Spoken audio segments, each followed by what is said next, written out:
일본군 위안부 피해자 이용수 할머니가 기자회견을 열었습니다. 위안부 문제가 국제법의 판단을 받을 수 있게 해달라고 호소했는데 자세한 내용 취재기자 연결해서 알아보겠습니다. 김경수 기자.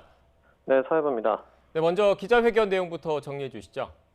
네, 이용수 할머니의 기자회견은 오늘 오전 11시 서울 프레스센터에서 열렸습니다. 대통령과 국민 여러분께 호소한다며 회견을 시작한 이용수 할머니는 지금까지 할 수 있는 것을 모두 했지만 일본의 태도는 변하지 않았다고 말했습니다. 또 일본 정부가 오히려 우리나라가 국제법을 어겼다고 주장하거나 하버드대 교수를 시켜 거짓말을 하고 있다고 비판했습니다. 이용수 할머니는 이제 시간이 없다며 일본이 잘못을 인정하고 죄를 깨달을 수 있게 일본군 위안부 문제를 국제사법재판소에 회부해달라고 호소했습니다. 그러면서 한일 양국이 공정한 판단을 받아 이 문제를 완전히 해결짓고 사이좋게 지내야 한다고 말했습니다. 네, 김경수 기자. 이용수 할머니 바람대로 위안부 문제가 국제사법재판소에서 다뤄질 수 있는 겁니까? 네, 아직은 불투명합니다. 이 국제사법재판소는 유엔 헌장에 규정된 유엔의 주요 사법기관입니다. 우리나라와 일본을 포함한 회원국 모두 이 국제사법재판소의 판결을 따를 법적 의무가 있는데요.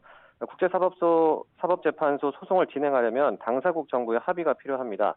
오늘 이용수 할머니와 기자회견을 연 일본군 위안부 문제 국제사법재판소 회부 추진위원회 측은 이미 여성가족부 등 공식적인 채널을 통해서 문재인 대통령에게 국제사법재판소 회부 요청을 전달했다고 밝혔습니다. 다만 우리 정부가 국제사법재판소 소송을 결정을 한다고 해도 일본 정부도 이를 받아들여야 하기 때문에 실제로 소송으로 이어질지는 예단하기 어렵습니다.